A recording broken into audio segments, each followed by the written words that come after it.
Bonjour, bienvenue à notre émission. Nous sommes Catherine Psylou et Electra Dimopoulou. Aujourd'hui, nous accueillons mesdames Vera Alexopoulou et Mélina Chantis qui sont ici avec nous pour parler du comité de crise historique du LFH MUN de 2022. Alors nous pouvons commencer avec les questions si vous êtes d'accord.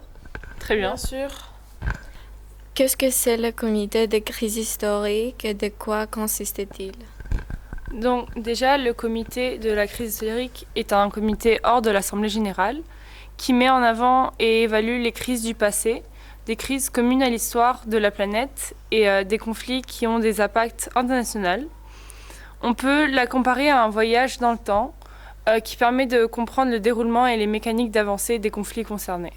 De plus, on peut ajouter que cette comité a comme idée principale que les périodes, que les sujets que nous avons traités cette année ont un impact à notre époque actuelle et à nos jours. En quoi le comité de crise historique a-t-il une approche originale de MUN?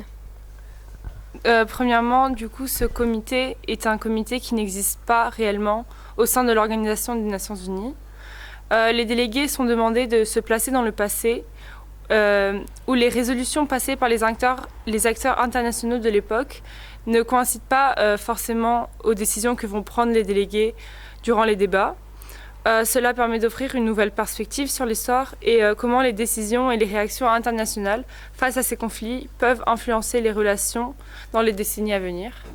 Et puis dernière question, comment définiriez-vous le rôle d'un délégué du comité de crise historique ? Le rôle du délégué de la comité de la crise historique est un rôle très important et très intéressant et original en même temps parce que, comme ma collègue a dit précédemment, cette comité n'existe pas normalement dans l'Organisation des Nations Unies et c'est pour cela qu'on a intégré cette comité dans des conditions très différentes des autres comités. Cela la différencie assez des autres comités. Le rôle des délégués, c'est de représenter des figures historiques et pas des nations. Cela est très original, mais aussi très intéressant parce que les candidats que seront les futurs délégués